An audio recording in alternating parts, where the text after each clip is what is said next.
वज़ीर-ए-आज़म नरेंद्र मोदी ने अवामी रैली से खिताब करते हुए अपोजिशन पर हमला किया और कहा कि डबल इंजन की सरकार के खिलाफ डबल युवराज मैदान में है। पीएम ने कहा कि जो हाल यूपी में हुआ वही हाल बिहार में भी होगा। पीएम ने तरक्की के नाम पर अवाम से वोट की अपील की।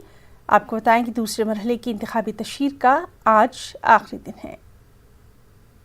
3-4 साल पहले जब उत्तर प्रदेश में चुनाव हुआ था तो वहां भी ऐसे डबल युवराज बस के ऊपर चढ़ के काली जैकेट पहन के गांव-गांव हाथ हिला रहे थे और उत्तर प्रदेश की जनता ये डबल युवराज को वहां पहचान गई थी, उनको घर लौटा दिया।